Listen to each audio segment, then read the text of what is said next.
కోట్లు ఫైన్ వేసాం. ఇల్లీగల్ జరిగింది కాబట్టి కదా ఫైన్ వేసాం. ఇల్లీగల్ జరిగితే ఏం చేస్తారు? మైనింగ్ యాక్ట్ ప్రకారం ఫైన్లు వేస్తారు. ఫైన్లు వేశారుగా. 257 కోట్లు ఫైన్ ట్రాన్సిషన్లోనే జరిగింది. ఇంకేం కావాలా?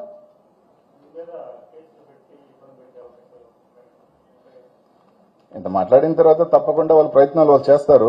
రకరకాలు చేసి అన్నీ చేసి వాళ్ళు వాడుతూ ఉంటారు, వీళ్ళు వాడుతూ ఉంటారు, వాళ్ళు వాడుతూ ఉంటారు. లోడితే లోడుకుని డబ్బా. నేనేమి ఈ భారతదేశంలో కేజ్రీవాల్, చంద్రబాబు నాయుడు, జగన్మోహన్ రెడ్డి, అమిత్ షా, జయలలిత వీళ్ళందరికన్నా అతీతుడిని పెద్దోడిని కాదు కదా. అర్థమేంటది? కాబట్టి నాకేమి ఇబ్బందిలే. నేను చేసేది రైట్ ఆర్ రాంగ్గా. నేను ఈరోజు 10 మంది బాగుండాలని కోరుకున్నా. 10 మందికి అది తప్ప ఒప్ప నాకు తెలియదు. 10 మంది అవకాశాలు ఉన్నప్పుడు 10 మంది సంతోషంగా ₹4 సంపాదించాలని కోరుకున్నా. దానికోసమే ఈరోజు కొట్లాడుతున్నా. వాళ్ళు ఏదో కేసు కడతారు, నా మీద ఇది పెడతారు. బంగారంగా కట్టినప్పుడు చాలా మంది ఈరోజు చాలా మంది సిండికేట్లో తిరుగుతున్న చాలా మంది చాలా అకౌంట్లు బయటకు వస్తాయి. చాలా ట్రాన్సాక్షన్స్ బయటకు రావచ్చు. అందరూ అతిథులు కాదు.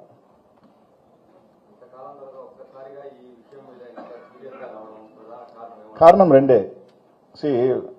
ఒక 1 year నుంచి నా పర్సనల్ రీజన్స్. నేను నర్సరావుపేటకి వెళ్ళటం, ఇక్కడ నేను ఓడిపోయిన తర్వాత నాకు కొంచెం ఇదైంది. నా జిల్లాను వదిలి వెళ్ళిపోయిన తర్వాత కొంచెం నేను టైం తీసుకోవడం జరిగింది. కొంచెం ఫ్యామిలీకి కొంచెం టైం కేటాయించాలనుకున్నా.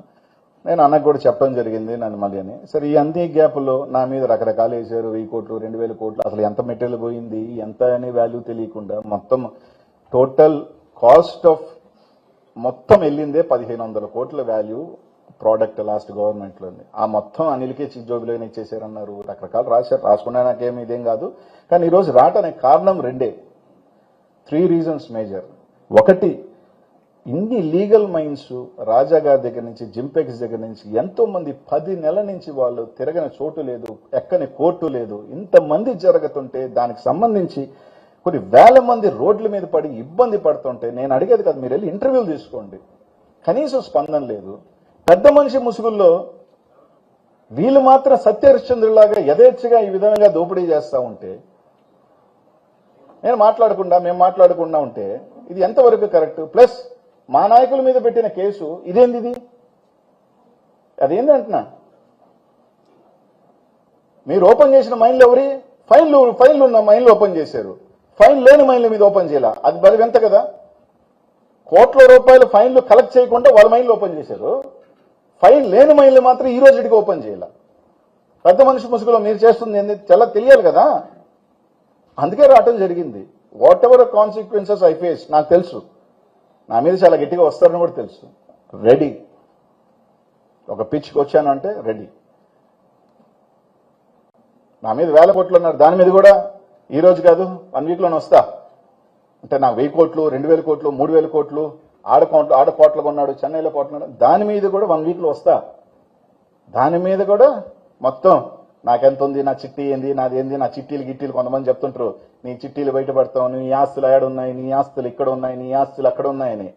మొత్తం నా ఆస్తుల వివరంతో 1 weekలో. అంటే ఈ రోజు దాన్ని పెడితే బాగోదు కాబట్టి నెక్స్ట్ వీక్ ఇస్తా. అధికారంలో వాళ్ళు ఉన్నారు. మొత్తం అది కూడా చెప్తా వివరణగా. ఏం ఇబ్బందిలే. అనిల్ అనేవాడు భయపడ్డబ్బా.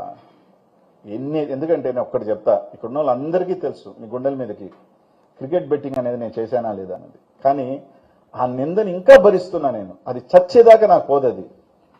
ఎవరి పాపాన్ని నేను భరిస్తున్నానో మీ అందరికీ కూడా తెలుసు. కింద కామెంట్లు ఎట్లా అంత నీచమైన కామెంట్లు పెడుతున్నా కూడా రైట్, ఓకే. నేను ఎక్కడ ఈ రోజు కూడా నేను మాట్లాడలా. ఎందుకంటే ఆ మడ్డు నా మీద పూశారు. నేను అందరినీ ప్లీజ్ చేయలేను, అందరికీ ఇది నేను ఒప్పించలేను. అందరూ నమ్మాల్సిన బాధ్యత కూడా ఎవరికి అవసరం లేదు. నా అనుకున్న వాళ్ళు నమ్ముతారు, నా కాదనుకున్న వాళ్ళు వ్యతిరేకిస్తారని కాదు. కానీ అది చచ్చేదాకా నేను చేయని పాపం, అట్లాంటి నీచమైన దరిద్రాన్ని నేను మోసుకుంటున్నా. అంతకన్నా ఏం కాదు కదా. ఇంతకన్నా నేను నిందపోసేది ఏం లేదు కదా. దాంట్లో రాజకీయాల్లోకి వచ్చిన తర్వాత 1000 కోట్లు, 2000 కోట్లు, 3000 కోట్లు ఉన్నాయంటే అనుకుంటే నేను అందరికీ ఒప్పించాల్సిన అవసరం లేదు కదా. నా పరిస్థితి ఇది, నా పరిస్థితి అది అని చెప్పుకోవాల్సిన అవసరం నాకు లేదు. నేను చెప్పాల్సిన బాధ్యత నాకు లేదు. కానీ ఎంక్వైరీ చేసుకుంటే నా ఆస్తులు అని చేస్తే అది కూడా చెప్తాను. దాన్ని చేసుకుంటే చేసుకోకపోతే చేసుకో. 100%. వచ్చిన తర్వాత వెనక్కిపోవటం అనేది ఉండదు. రావటం కొంచెం లేట్ అనే కానీ వచ్చాను అంటే మాత్రం స్పీడ్గానే ఉంటా.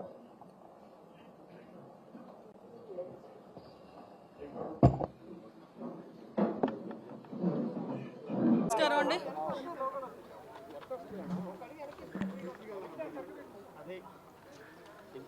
మే 2వ తారీఖున గౌరవ ప్రధానమంత్రి గారు నరేంద్ర మోడీ గారు అమరావతి పునర్నిర్మాణ శంకుస్థాపనకి మన అమరావతి రావడం నిజంగా ఒక శుభపరిణామం కింద భావించాలి. ఎందుకంటే అమరావతి అనేది ఆంధ్రప్రదేశ్ ప్రజల కళ. ఆంధ్రప్రదేశ్ ప్రజల కళల రాజధాని అమరావతి.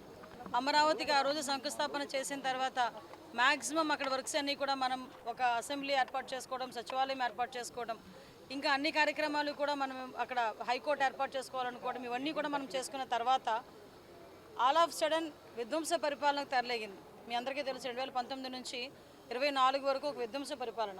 అది కూడా ఏంటంటే ఒక ప్రజావేదిక కూల్చివేత నుంచి స్టార్ట్ చేసి అమరావతి విధ్వంసానికి కూడా ఆ రోజే బీజం పడిన పరిస్థితి. చాలామంది ముఖ్యమంత్రులు ఒక టర్మ్లో చేసిన తర్వాత నెక్స్ట్ టర్మ్ వచ్చిన ముఖ్యమంత్రి దాన్ని కంటిన్యూ చేస్తారు.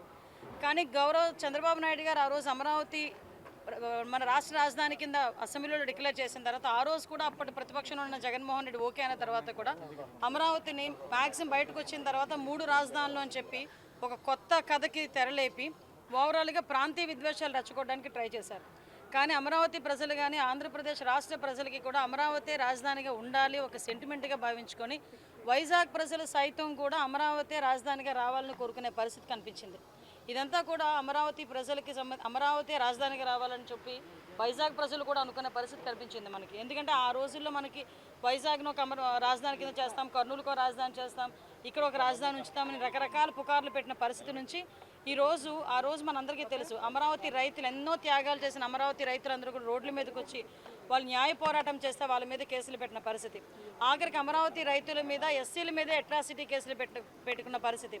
అమరావతిని చూడటానికి వస్తామని చెప్పి గౌరవ ముఖ్యమంత్రి చంద్రబాబు నాయుడు గారు ప్రతిపక్షంలో ఉండేటప్పుడు ఒక బస్సు యాత్ర చేస్తే బస్సు మీద రాళ్ళు రువించిన పరిస్థితి. అదేంటని అడిగితే భావస్వేచ్ఛ ప్రకటన అని ఒక పోలీస్ ఆఫీసర్ చేత పలికించిన మాటలు. ఇవన్నీ ఎందుకు గుర్తు చేస్తున్నానంటే ఈరోజు ఇంత వైభోగంగా అమరావతి పునర్నిర్మాణ శంకుస్థాపన చేస్తున్నామంటే దీని వెనకాతల చాలామంది కష్టం ఉంది. ఆంధ్రప్రదేశ్ ప్రజల తాలూకా కష్టం ఉంది. అమరావతి మహిళా రైతుల తాలూకా ఆవేదన ఉంది. అమరావతి మహిళా రైతులు రోడ్డు మీదకి వస్తే పోలీసులు కాళ్ళతో తనిన పరిస్థితి కూడా కనిపించింది. జైల్లో పెట్టారు, జుత్తు పట్టుకొని ఈడ్చారు, కడుపు మీద తన్నారు, ఆఖరికి రోడ్ల మీద భోజనం చేశారు. ఇదే అమరావతి రైతులు తిరుపతి పాదయాత్రకు వెళ్తే ఎన్నో ఆటంకాలు పెట్టారు. ఇదే అమరావతి రైతులు అటు అరసవెల్లి పాదయాత్రకు వెళ్తామంటే రామచంద్రాపురం దగ్గర వరకు తెలియదు అటు అడ్డుకున్నారు. వీళ్ళందరి మీద ఒక్కొక్కరి మీద నిన్న చెప్తా ఉంటే 125 కేసులు 130 కేసులు ఉన్నాయి ఒక్కొక్కరి మీద మొన్నటి వరకు కూడా. అంటే ఈ రోజు పరిస్థితి చూస్తూ ఉంటే ఇంతమంది రైతుల తాలూకా ఆ రోజు న్యాయ పోరాటం చేసిన న్యాయ పోరాటం, గౌరవ చంద్రబాబు నాయుడు గారు చేసిన న్యాయ పోరాటం, మన పవన్ కళ్యాణ్ గారు అదేవిధంగా నారా లోకేష్ గారు వీళ్ళందరూ కూడా కంకణం కట్టుకుని ఎట్టి పరిస్థితులను ఆంధ్రప్రదేశ్కి అమరావతి రాజధానిగా ఉండాలని చెప్పి ఈరోజు మళ్ళీ అమరావతికి ఈరోజు కేంద్ర ప్రభుత్వం కూడా సహకరించడం నిజంగా చాలా పరిణామం కింద భావించాలి. ఈరోజు అమరావతి పునర్నిర్మాణానికి కేంద్ర ప్రభుత్వం సహకరించింది. అదేవిధంగా నరేంద్ర మోడీ గారు ఈరోజు అమరావతి పునర్నిర్మాణ శంకుస్థాపనకి ఇక్కడికి రావటం ఆంధ్రప్రదేశ్ ప్రజలందరూ కూడా పండగ వాతావరణంలో జరుపుకోవడానికి సిద్ధంగా ఉన్నారు. అందరూ కూడా నలుమూలల నుంచి రావడానికి సిద్ధంగా ఉన్నారు. దానికి సంబంధించిన ఏర్పాట్లు ఎలా ఉన్నాయని ఈరోజు చూడడానికి రావడం జరిగింది. ఓవరాల్గా రాష్ట్రం అన్ని మూలల నుంచి వచ్చిన ప్రజలందరికీ కూడా ఎక్కడ ఎటువంటి ఇబ్బంది లేకుండా, ట్రాఫిక్ ఇబ్బందులు లేకుండా, అదేవిధంగా వాళ్ళకి ఎటువంటి అన్ని సౌకర్యాలు కలగజేసి ఈరోజు గవర్నమెంట్ కూడా ఈరోజు సిద్ధంగా ఉన్నాం. రాబోయే మే 2వ తారీఖున జరగబోయే అమరావతి పునర్నిర్మాణ శంకుస్థాపన అనేది అంగరంగ వైభవంగా జరుగుతుంది. ఒకటి చెప్తున్నానంటే చాలామందికి నేను మళ్ళీ నిన్న కూడా చెప్పారు, సొంత ఇల్లు అన్నది ఒక కళ ప్రతి ఒక్కరికి కూడా. అటువంటిది మన రాష్ట్ర రాజధాని ఈ రోజు వరకు కూడా అమరావతి అంటే రాష్ట్ర విభజన జరిగిన తర్వాత కొత్త రాష్ట్రం ఏర్పడిన తర్వాత మన రాజధాని ఏది అంటే క్వశ్చన్ మార్క్ పెట్టుకునే పొజిషన్లో మొన్నటి వరకు ఉండి ఈరోజు గర్వంగా అమరావతి మా రాజధాని అని చెప్పుకునే పరిస్థితికి తీసుకొచ్చాం. దీని అంతటికీ ప్రధాన కారకుడు మన దార్శనికత కలిగిన నాయకుడు మన ముఖ్యమంత్రి చంద్రబాబు నాయుడు గారికి మరొకసారి ఆంధ్రప్రదేశ్ ప్రజల తరపున ధన్యవాదాలు తెలియజేసుకుంటూ నరేంద్ర మోడీ గారికి ప్రధానమంత్రి గారికి స్వాగతం పలుకుతున్నాం. పనులు ఇంకా పూర్తవుతుంది. అన్ని మ్యాక్సిమం ఇంచుమించు 6,000 మంది పోలీసులు డిప్లాయ్ చేసుకున్నామండి. ఎవ్రీవేర్ CCTV కెమెరాస్ పెట్టుకున్నాం. సెంట్రల్ ఫోర్స్ వాళ్ళు కూడా ఇప్పుడే వచ్చి మొత్తం అంతా చెక్ చేసుకొని వెళ్ళారు. ఎక్కడ కూడా ఎటువంటి అవాంఛనీయ సంఘటనలు జరగవు, ఎక్కడ కూడా ఎటువంటి ఇబ్బందులు రావు. వచ్చిన ప్రజలకి కానీ ఇక్కడున్న VIPస్కి కానీ ఎటువంటి ఇబ్బందులు లేకుండా చూసుకునే బాధ్యత డిపార్ట్మెంట్ చేసుకుంటుంది. హిట్ టీవీ యాప్ ఇందులో short news, live news, entertainment shows, movies, digital magazines తో పాటు మీ జిల్లా వార్తలను కూడా ఫ్రీగా చూడొచ్చు. ఇంకెందుకు ఆలస్యం, వెంటనే హిట్ టీవీ యాప్ ని డౌన్లోడ్ చేసుకుని ఫ్రీగా ఎంటర్టైన్మెంట్ పొందండి. Hit TV app. Hit TV app. Please download Hit TV app. Hit TV యాప్ని ఫ్రీగా డౌన్లోడ్ చేసుకొని ఎంజాయ్ చేయండి. మీకు నచ్చిన ఎంటర్టైన్మెంట్ కోసం హిట్ టీవీ యాప్ ని ఫ్రీగా డౌన్లోడ్ చేసుకుని ఎంజాయ్ చేయండి. హిట్ టీవీ యాప్ని డౌన్లోడ్ చేసుకుని ఆస్వాదించండి, ఆశీర్వదించండి. ఇంతమంది సెలబ్రిటీలు హిట్ టీవీ యాప్ ని డౌన్లోడ్ చేసుకోండి అని చెప్తున్నారంటే ఎంత మంచి యాప్ ఆలోచించండి. అమెరికా అమెరికా అమెరికా అమెరికాలో చదవాలనుకునే వాళ్ళకి విశ్వసనీయమైన పేరు మన శౌర్య కన్సల్టెన్సీ. UK లో 1 year masters. UK లో 1 year masters. 2 years work permit up to 5 years visa. Contact Saurya Consultancy. Contact 89851 89851.